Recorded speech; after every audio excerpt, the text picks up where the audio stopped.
स्वागत है प्यारे बच्चों, आप सभी के एक नई वीडियो में। मेरा नाम सूरज वर्मा है। आज की वीडियो में मैं आप सभी को अभ्यास 14 पूरा कंप्लीट करवाने जा रहा हूं। यदि आप सभी को क्लास 8 की गणित मंथन बुक की प्लेलिस्ट चाहिए तो आप सभी को डिस्क्रिप्शन बॉक्स में चेक करना है या आप इस वीडियो को कंप्लीट देखिएगा। लास्ट में मैं आप सभी को प्लेलिस्ट इंड स्क्रीन पर लगा दूंगा, जहां पर आप सभी को वीडियो इसके आगे वाला मतलब 14 बी एक्सरसाइज का वीडियो मिलेगा और प्लेलिस्ट भी मिलेगी। ठीक है, अगर आप सभी ने चैनल को अभी तक सब्सक्राइब नहीं किया तो सब्सक्राइब कर लीजिए। यहाँ पर मैं आप सभी को क्लास 6 से लेकर के क्लास 12 तक पूरे मैथ के वीडियोस को प्रोवाइड करता हूँ।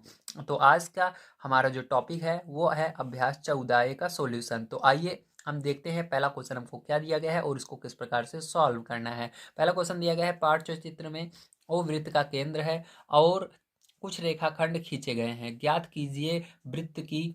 ये 5 चीजें आपको ज्ञात करनी है। ठीक है, पहला ज्ञात करना है 2 छेदक रेखाएं, दूसरा 2 स्पर्श रेखाएं, तीसरा एक व्यास, चौथा एक स्पर्श बिंदु और पांचवा एक जीवा। ये 5 चीजें अगर आप ज्ञात कर लेते हैं, इसके अंदर ढूंढ लेते हैं तो ये आपका आंसर सही हो जाएगा। तो इसके लिए हमको कॉपी पर चलना होगा और यहाँ पर समझना होगा। तो कॉपी पर देखिए मैंने आप सभी के लिए इस चित्र को बना लिया है जो आपकी बुक में दिया गया है। ठीक है, और यहाँ पर जो जो चीज़ें हमको ज्ञात करने के लिए कही जा रही थी उनको हमको ज्ञात करना है। अगर आपके बुक में ये 2 बिंदु नहीं लिखे हुए हैं, जैसे मेरी बुक में नहीं लिखे हुए थे ए और जी, तो उसको लिख लीजिएगा। यहाँ पर ए रहेगा और यहाँ पर जी रहेगा। ठीक है, अब देखिए 2 छेदक रेखा है। अब सबसे पहले समझने वाली बात है, छेदक रेखा किसे कहते हैं? जो रेखा वृत्त को आर पार कर देती है। ठीक है, इधर से कोने से शुरू होती है, उसको बीच से काटती हुई पूरी दूसरी तरफ निकल जाती है, उसी को क्या कहते हैं? हम छेदक रेखा कहते हैं। तो यहाँ पर 2 रेखाएं हमको दिख रही हैं छेदक रेखा में। ठीक है, ये देखिए यहाँ पर नहीं है, ये वृत्त के थोड़ा बाहर है। ठीक, ध्यान रखिएगा। यहाँ पर आपकी 2 छेदक रेखाएं हैं। पहली है AC, जो कि यहाँ थोड़ा सा वृत्त पर नहीं है, थोड़ा बाहर निकली हुई है। ये यहाँ से यहाँ तक गई हुई है, ये है AC। तो लिखेंगे AC आपकी पहली छेदक रेखा हो जाएगी। और दूसरी यहाँ पर FC। ठीक, क्या होगी? FC। तो यहाँ पर FC। ठीक है, तो ये क्या हो जाएगा? यही आपका आंसर हो जाएगा इसका। अब देखिए दूसरे नंबर में 2 स्पर्श रेखाएं। अब स्पर्श रेखाएं किसे कहते हैं? स्पर्श रेखाएं प्यारे बच्चों उसे कहते हैं जो वृत्त को बगल से टच करती हैं। ठीक, मतलब उसके बाहर नहीं निकली रहती, बस उसको टच करती हैं। ठीक है, तो आपको यहाँ पर स्पर्श रेखा बतानी है जो वृत्त को बस टच करे, ठीक, बाहर ना निकले। तो चलिए ध्यान से देखिए, यहाँ पर मैंने जैसे बताया ये वाली रेखा है, ये बाहर थोड़ी सी इसके गई हुई है। ठीक है, बाहर निकली हुई है। अब देखिए यहाँ पर स्पर्श कौन सी कर रही है? स्पर्श आप देख सकते हैं, ये वाली रेखा जो है ये इसको स्पर्श कर रही है। तो इसको कौन सी रेखा बोलेंगे? यहाँ पर जी, और यहाँ तक तो कोई नाम नहीं दिया हुआ, तो यहाँ तक इसका कोई बिंदु का नाम दिया गया एच, तो इसी को लिखेंगे GH। क्या लिखेंगे? GH। पहली रेखा क्या हो जाएगी? GH। अब दूसरी कौन सी है जो स्पर्श कर रही है? ये तो हमारी छेदक रेखा ले ली है, तो इसको स्पर्श रेखा नहीं मानेंगे। जो इसके बगल से टच करेगी उसको मानेंगे। तो ये वाली हम लेंगे इसकी स्पर्श, क्योंकि ये वृत्त को बगल से टच कर रही है, इसके अंदर नहीं जा रही है। अगर अंदर जा चली जाती तो छेदक रेखा बन जाती, बस बगल से टच कर रही है ऐसे और निकल जा रही है। ठीक है, तो ये FG, जो आपकी FG है, ये क्या है? आपकी स्पर्श रेखा है। ठीक है, तो FG। अब देखिए एक व्यास, व्यास कैसे पहचानते हैं? ध्यान से समझिएगा। ठीक है, तो व्यास पहचानने के लिए आपको पता होना चाहिए। ठीक है, जो आपका व्यास होता है वो बिल्कुल वृत्त के केंद्र से होकर जाती है। वो रेखा जो वृत्त के केंद्र से होकर रेखा जाती है उसको हम व्यास कहते हैं। क्या कहते हैं? व्यास कहते हैं। तो यहाँ पर देखिए केंद्र से होकर केवल एक ही रेखा जा रही है जो कि है आपकी AOB। ठीक, क्या है? AOB। ये क्या है? आपकी एक, ये आपकी एक क्या कहते हैं उसको? व्यास है। ठीक है, तो इसको बोलेंगे व्यास। क्या है हमारा? AOB, या आप BOB बोल सकते हैं। ठीक है, आप इसके अंदर ध्यान रखिएगा, जो ये O है ये बीच में रहेगा, आप इसको B को आगे ले सकते हैं, A को पीछे। अगर इधर से देखेंगे तो AOB पढ़ा जाएगा, अगर इधर से देखेंगे BOA पढ़ा जाएगा। ठीक है, तो दोनों ही सही है। अब देखिए 4 नंबर का, एक स्पर्श बिंदु। अब आपको एक स्पर्श बिंदु बताना है। ठीक है, क्या बताना है? बिंदु बताना है। केवल ऐसा बिंदु बताना है जो कि इसको स्पर्श कर रहा हो, इस वृत्त को स्पर्श कर रहा हो। ठीक है, तो वो स्पर्श बिंदु कहाँ पर है? ध्यान से समझिएगा। तो देखिए यहाँ पर जैसा कि आप देख सकते हैं, यहाँ पर ये बिंदु भी है। कहाँ पर है? एकदम बगल में है, इसके स्पर्श कर रहा है इसको। यच पहला बिंदु है और दूसरा ए है। ठीक, तो यहाँ पर 2 स्पर्श बिंदु है, जबकि आपसे केवल एक पूछा गया है। तो यहाँ पर आप यच लिखेंगे। क्यों? क्योंकि यहाँ पर ये स्पर्श बिंदु नहीं माना जाएगा आपका, क्योंकि मैंने बताया ये बाहर निकला है। ठीक, ये रेखा जो है इस वृत्त से बाहर निकली है, तभी ये छेदक रेखा बनी है। तो केवल स्पर्श बिंदु क्या होगा? यच होगा यहाँ पर। ठीक है, तो आप यच लिखेंगे। अगर आपकी बुक में ए है तो ए लिख सकते हैं, लेकिन यहाँ पर नहीं होगा ए। ठीक है, यहाँ पर यच होगा आपका केवल स्पर्श बिंदु में। अब जीवा की बात करते हैं, तो जीवा जो होती है वो होती है वृत्त के अंदर ही रहती है, लेकिन वो केंद्र से होकर नहीं जाती, ठीक है। जो रेखा केंद्र से होकर ना जाए उसे हम जीवा कहते हैं। तो देखिए ये केंद्र से होकर के इसको हमने जीवा कहा। ये देखिए बगल से जा रही है लेकिन केंद्र से, केंद्र ये है जहां पर आपने अपना गोला प्रकार रख के गोला बनाया था, ठीक है। तो इससे ना होकर जाने वाली रेखा को ही क्या कहते हैं हम, जीवा कहते हैं, ठीक है। तो ये क्या होगी, जीवा होगी। जीवा का क्या नाम देंगे हम यहाँ पर, यच ई, क्या नाम देंगे, यच ई नाम देंगे।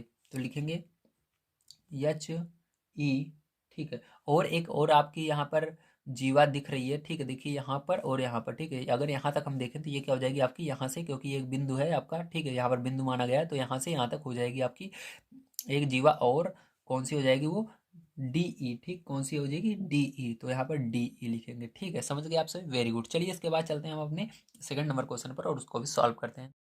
तो देखिए प्यारे बच्चों, आप सभी का सेकंड नंबर क्वेश्चन दिया गया है, केंद्र ओ और त्रिज्या आर वाले वृत्त की स्पर्श रेखा टी है, ठीक। तो आपको क्या करना है, सबसे पहले एक वृत्त बनाना है, जैसे मैंने यहाँ पर बनाया है।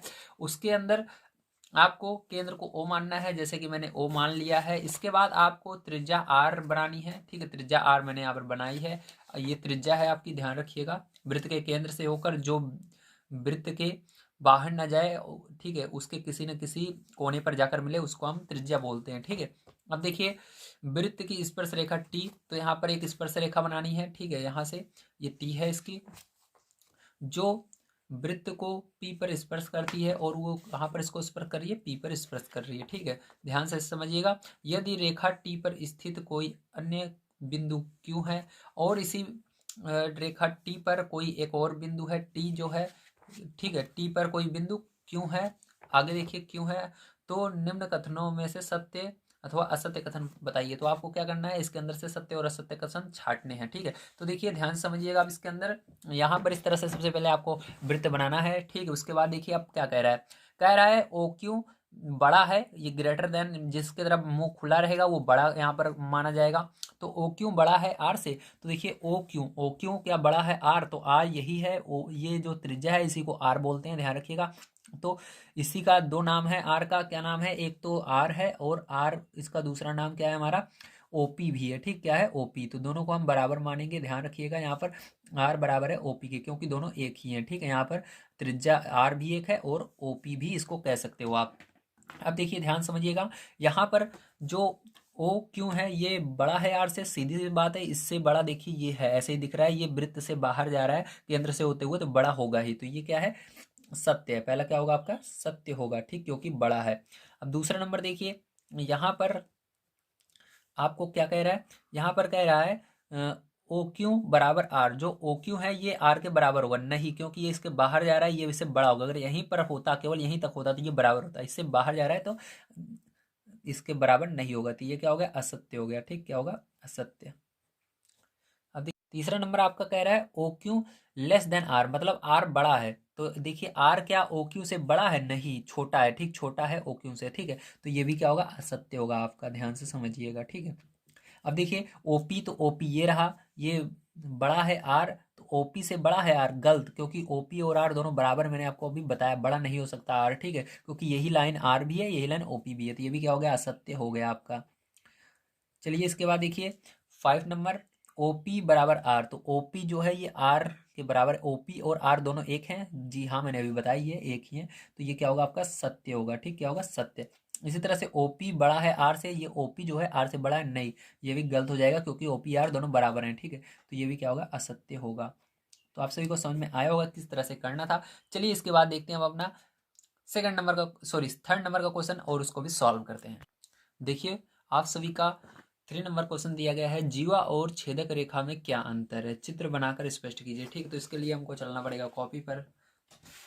देखिए मैंने यहाँ पर चित्र बना लिया है। अब इसके अंदर हम समझेंगे कि जीवा कौन सी है और छेदक रेखा कौन सी है, ठीक है। हालांकि मैंने पहले ही आपको बता दिया है जीवा और छेदक रेखा किस तरह से पहचाना जाता है, लेकिन इसकी परिभाषा क्या होती है इसको आइए समझते हैं। यहाँ पर दिया गया, ध्यान समझिएगा, जीवा को हम कैसे परिभाषित करते हैं, वृत्त पर स्थित किन्हीं दो बिंदुओं को मिलाने वाले रेखाखंड को वृत्त की जीवा कहते हैं। मतलब वृत्त पर स्थित किन्हीं दो बिंदु, ठीक, वृत्त पर स्थित मान लो ये एक बिंदु है और ये एक बिंदु है, ठीक है, को मिलाने वाले रेखाखंड, जो इन दोनों को मिलाएगा, ठीक, जो रेखा इन दोनों को मिलाती है उसी को हम क्या कहते हैं, जीवा कहते हैं। तो यहाँ पर जीवा क्या कहलाएगी, ए बी जो है ये जीवा कहलाएगी, ठीक है। और ए और बी क्या है, ये इस जीवा के दो बिंदु हैं, ए और बी, ठीक, समझ गए। जीवा किसको कहेंगे, इस ए बी को जीवा कहेंगे। अब देखिए छेदक रेखा समझते हैं।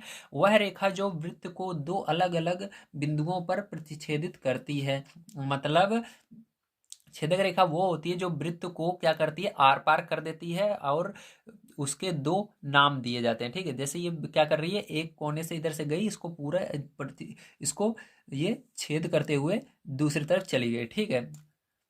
तो इसको क्या कहते हैं, छेदक रेखा। छेद कर रही है मतलब छेदक रेखा, समझ रहे हो ना, छेद कर रही है, इधर से उधर छेद कर देती है तो छेदक रेखा कहलाती है। तो सी और डी जो है ये क्या है, आपकी छेदक रेखा है, ठीक है। तो यहाँ से गलती से हमको पी और क्यू लिख उठाया है, यहाँ पर क्या होगा, सी और डी होगा, फिर जो है ना, सी और डी क्या है, आपकी छेदक रेखा है, ठीक, समझ गए आप सभी। सी और डी एक छेदक रेखा है। तो चलिए अब चलते हैं हम अपने फोन नंबर क्वेश्चन पे, उसको पढ़ते हैं, उसको सॉल्व करते हैं। तो देखिए आप सभी का फोन नंबर क्वेश्चन दिया गया है, 2 सेंटीमीटर त्रिज्या का एक वृत्त खींचिए, इस वृत्त के अभ्यंतर एक बिंदु पी लीजिए, ज्ञात कीजिए कि क्या पी से होकर जाती हुई कोई ऐसी रेखा खींची जा सकती है जो वृत्त को स्पर्श करे। मतलब आपको क्या करना है, एक वृत्त बनाना है और उसकी त्रिज्या जो होनी चाहिए वो कितनी होनी चाहिए, 2 सेंटीमीटर की होनी चाहिए, पटरी से नाप लेना है, ठीक है। उसके बाद जैसे मैंने यहाँ पर बनाया है आप देख सकते हैं, 2 सेंटीमीटर का क्या करना है, आपको एक वृत्त पहले बनाना है, उसकी त्रिज्या 2 सेंटीमीटर होनी चाहिए, और आपको एक बिंदु अंदर लेना है पी। अब आपको बताना है क्या कोई स्पर्श रेखा इससे होकर इस बिंदु को टच करके जाएगी, नहीं, क्योंकि मैंने बताया है आप सभी को जो स्पर्श रेखा होती है वो अंदर नहीं आती, वृत्त के बाहर से जाती है। अगर ये बिंदु जो होता है इसके कहीं कोने पर होता है, ठीक, यहीं पर यहाँ पर होता है तो इसे टच करके चली जाती है, तो वो स्पर्श रेखा होती है, ठीक है। तो यहाँ पर हम हाँ लिखते हैं, लेकिन ये जो बिंदु है वृत्त के अंदर लिया गया है इसलिए नहीं टच कर सकती, आपको यहाँ पर लिखना होगा नहीं, पी से होकर स्पर्श रेखा नहीं खींची जा सकती क्योंकि ये वृत्त के अंदर है, ठीक है, समझ गए आप सभी। चलिए अब देखते हैं 5 नंबर का क्वेश्चन। 5 नंबर क्वेश्चन प्यारे आप सभी को दिया गया है, किसी वृत्त की छेदक रेखा और स्पर्श रेखा में क्या भिन्नता होती है, चित्र खींचकर स्पष्ट कीजिए।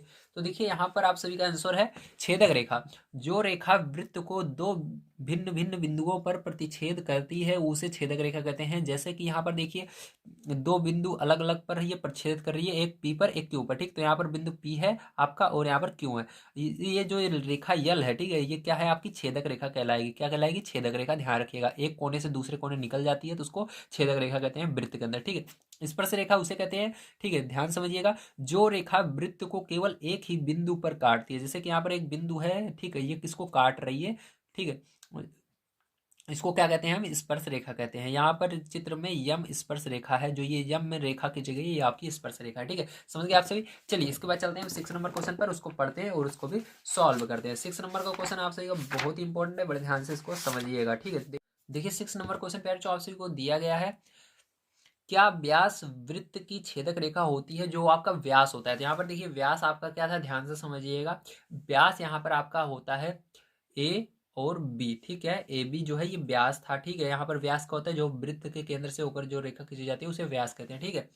अब देखिए अब यहाँ पर जो व्यास है क्या ये आपका छेदक रेखा है, तो छेदक रेखा मैंने बताया था, छेदक रेखा वो होती है जो एक कोने से दूसरे कोने निकल जाती है। तो यहाँ पर क्या व्यास ये जो होता है इसको दूसरे कोने निकल जाएगा तो इसको व्यास मानेंगे, नहीं, इसको व्यास मानेंगे नहीं। अगर ये वृत्त के अंदर जब तक रहेगा, ठीक है, इसके यहाँ पर इसलिए बिंदु दिया गया बी, ठीक है, यहाँ पर बिंदु बी दिया गया तब इसको व्यास माना गया है। अगर यहाँ पर बिंदु नहीं दिया गया तो व्यास होता ही नहीं इसके अंदर, ठीक, ध्यान रखिएगा। व्यास जो होता है वो वृत्त के अंदर ही रहता है, छेदक रेखा जो होती है उसके बाहर निकल जाती है, तो इसलिए ये नहीं हो सकता। आपको क्या लिखना है, नहीं, जो व्यास है वो छेदक रेखा नहीं है, ठीक है। तो ये आपका आंसर हो जाता है, इसके अंदर नहीं लिखना है, आपको क्या लिखना है, नहीं। Okay, thank you very much. अगर आप सभी को वीडियो पसंद आया और लाइक कीजिएगा, चैनल को सब्सक्राइब कर लीजिएगा। नेक्स्ट वीडियो आप सभी को जल्द ही प्रोवाइड किया जाएगा।